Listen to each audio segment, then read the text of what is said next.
ज्ञानी है, बहुत ज्ञान की बात कह रहा है कि 9 लोगों से विरोध करने वाले का कल्याण नहीं होता, वो बच नहीं सकता है। नंबर 1, शस्त्री शस्त्रधारी से जो विरोध करता है। दूसरे, मर्मी, जो तुम्हारे सब मर्म को जानता, भेद को जानता, रहस्य को जानता, तुम्हारी गुप्त प्रकट बातों को जानता है, उससे जो विरोध करता है वो भी फिर सुरक्षित नहीं रहता है। प्रभु और भगवान से विरोध करने वाले का कल्याण नहीं है। प्रभु यानी अपने स्वामी से, गुरु से, इष्ट देव से, श्रेष्ठ देव से जो विरोध मान लेता है वो बर्बाद हो जाता है, क्योंकि फिर उसकी भक्ति का आधार बिंदु खत्म हो जाता है। इसलिए कभी स्वामी से विरोध मत मानिए।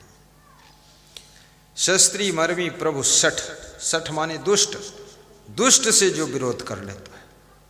दुष्ट तुमको कई प्रकार से सताएगा, तुम्हारे साथ जुड़ा भी रहेगा, तुम्हारा नुकसान भी करता रहेगा, बर्बाद करता रहेगा, तुम्हारे घर में तिकड़म बनाता रहेगा। सठ, धनी और धनवान व्यक्ति से विरोध करने वाला सुखी नहीं रहता है, क्योंकि धन भी एक शक्ति है, धन बहुत बड़ी ताकत है, धन बहुत बड़ा काम करता है और सभी जगह धन रास्ता खोल देता है। इस दुनिया में, इस लोक में धन का तो बड़ा महत्व है। कितनी रिश्वत होती है, रिश्वत से कितनी बाजी पलट जाती है। पैसा का खेल कितना निराला हुआ, पैसे से वोट पलट जाती, सपोर्ट पलट जाती है, और पैसे के बल पर कितने बड़े बड़े गलत सही कांड होते, कार्यक्रम होते। पैसा पुण्य के भी काम करने में मदद करता है और पैसा पाप के काम करने में मदद करता है। पैसा जिंदगी देने में भी मदद करता है और पैसा तुमको मौत देने में भी मदद करता है। पैसे से ऐसी दवा मिलेगी कि आप मौत के मुंह से निकलकर बाहर आ जाओगे, ऐसा डॉक्टर इलाज कर देगा। और पैसे से ही जहर भी मिलेगा कि आप उसको पीकर मर भी जाओगे। इसलिए धनवान व्यक्ति से बुद्धिमान आदमी कभी भिड़ता नहीं है, कि धनवान के पास जो धन की ताकत है। पर याद रखना, धन से भी ज्यादा शक्तिशाली होता है कौन? चरित्रवान, बुद्धिमान, विवेकवान। भगवान राम के पास में धन नहीं है लेकिन धर्म है, विवेक बहुत है उनके पास, चरित्र है उनके पास, इसलिए राम की जीत हुई थी और धनवान रावण की हार हो गई थी। धन से भी ज्यादा ताकत है तुम्हारा चरित्र, तुम्हारा विवेक, तुम्हारी बुद्धि, तुम्हारी सूझबूझ, तुम्हारे सद्गुण, तुम्हारा सदाचार, ये उससे बड़ी ताकत है। इस ताकत को पहचानिए। शस्त्री मर्मी प्रभु सठ धनी, वैद्य बंदी कवि भान से गुनी। वैद्य, वैद्य यानी जो इलाज करता है, उससे भी दुश्मनी नहीं बढ़ाना चाहिए, खुश रखना चाहिए डॉक्टर को, वैद्य को। बंदी, बंदी माने जो तुम्हारे गुणगान करने वाले लोग हैं, जो कवि लोग हैं, उनसे भी विवाद मत कीजिए, अन्यथा वे तुम्हारे उल्टा कविता बनाकर गा देंगे, तुम्हारा सम्मान खत्म हो जाएगा। और गुणी, गुणवान व्यक्ति से विरोध मत करो। भानस, भानस माने भंडारी, भोजन बनाने वाले से विरोध मत करो, नहीं भोजन में नाराज हो जाएगा थोड़ा। स्वामी दयानंद सरस्वती का भंडारी था जगन्नाथ, उसने पॉइजन दिया था, उनको खिलाया था, और स्वामी दयानंद सरस्वती खत्म हो गए थे। भंडारी से विरोध करना, हर घर में भंडारी बैठा हुआ है, जो भोजन बनाती हैं महिलाएं, इनसे वाद विवाद मत करिए, इनके हाथ में जिंदगी है। इसलिए कितने पति लोग कहते हैं अपनी पत्नी से कि तुम मेरी जान हो, वास्तव में वो जब चाहेगी तुम्हारी जान खींच देगी, निकल जाएगी जान। इसलिए उसको खुश भी रखिए, नाराज मत करिए। और कभी भंडारी को भी कोई डांट दे, समझा दे, तो उसको बदला नहीं लेना चाहिए, अपना सुधार करना चाहिए भोजन में। परंतु मारीच कहता है इनसे सबसे सावधान जरूर रहना चाहिए। तब मारीच हृदय अनुमाना, नमहि विरोधे नहीं कल्याणा। शस्त्री मरमी प्रभु सठ धनी, वैद्य बंद कवि भानस गुनी। गुणवान व्यक्ति जो है उसकी गम खा लीजिए, लेकिन उसको साथ में जोड़ कर रखिए, क्योंकि गुणवान तुम्हें सफलता दिलाता है, आप आगे की ओर बढ़ते हैं। आपके घर में यदि गुणवान सदस्य हैं तो आप जो भी संकल्प लोगे वो सफल हो जाएगा। जिस गुरु के पास में गुणवान शिष्य है, वो गुरु जो प्लानिंग बनाता है उसमें सफल हो जाता है।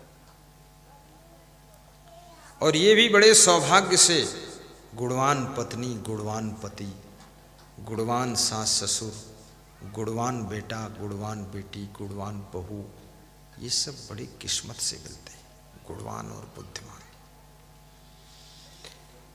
मानुष तेरा गुण बड़ा मान सनावे काज, हाण न होते आभरण त्वचा न बाजन बाज। मनुष्य को कलाएं अपने अंदर विकसित करना पड़ता है, तो गुणों को भी प्रोग्रेस करना पड़ता है। गुण और कला में अंतर होता है। गुण जैसे सहनशीलता, ये गुण है। भोजन बनाना ये एक कला है। माइक चलाना एक कला है।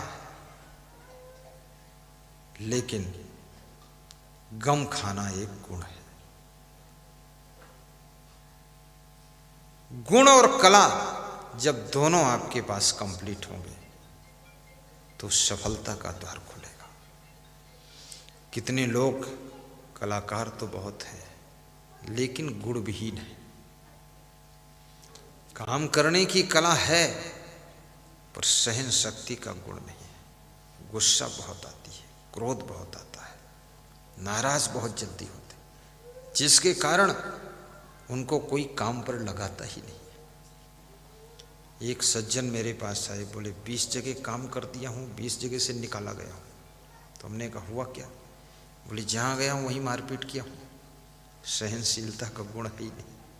काम तो बहुत अच्छा करता हूँ लेकिन सह नहीं पाता, बर्दाश्त नहीं होता, गम नहीं खा पाता। ये सहनशीलता का गुण आपकी कलाओं को प्रयोग करने में बहुत बड़ी हेल्प करता है। जिस दुकानदार में सहनशीलता है, ग्राहक की गम खा करके भी अपने बिजनेस में सफल हो जाता है।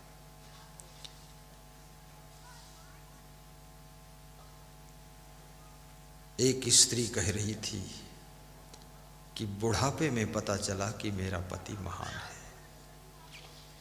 अगर ऐसा पति ना होता, इतना सहनशील, इतना गम खाने वाला,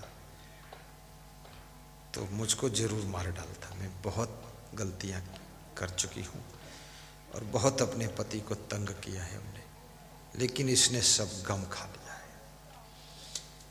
गम खाने वाला पति मिल जाए, सहनशील पत्नी मिल जाए तो घर टूटता नहीं है जल्दी। और संतोष का गुण, ये भी बहुत बड़ा गुण है। शंकर जी के डमरू में 64 गुण थे, तो सोचिए फिर शंकर जी में कितने गुण होंगे। आज के आदमी में 2-4 गुण मिल जाए वही बहुत है। दुर्गुण ही दुर्गुण भरी हुई है, कितने अवगुण है। और फिर भगवान का भजन गाता है तो कहता है, प्रभु मेरे अवगुण चित न धरो, ये भगवान मेरे अवगुण तुम देखो मत, बस स्वीकार कर लो। नकली सिक्का हूँ, असली सिक्का हूँ, जो भी हूँ आप ले लो, प्रभु मेरे अवगुण चित न धरो।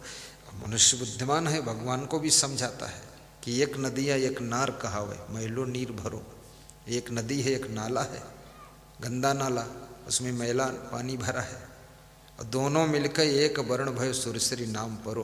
गंदा नाला जब गंगा नदी में मिल जाता है तो उस गंदे नाले के पानी को भी गंगा जल ही कहा जाता है। इसलिए प्रभु मैं तो मैला गंदा नाला हूँ, आप तो गंगा नदी हो, आप में अपने को हमको मिला लो, हम भी गंगा जल हो जाएंगे। लेकिन हमारे अवगुण देखो मत। अब वास्तव में अगर अवगुण भगवान अवगुण देखेंगे तो फिर वो तुमको शरण भी नहीं दे पाएंगे। मेरा अवगुण भरा शरीर प्रभु कैसे तारोगे। शास्त्रों में लिखा है मनुष्य के जितने शरीर में रोम है, रोम रोम में अवगुण भरा हुआ है, बहुत अवगुण है। और जन्म जन्म से सब अवगुण, दुर्गुण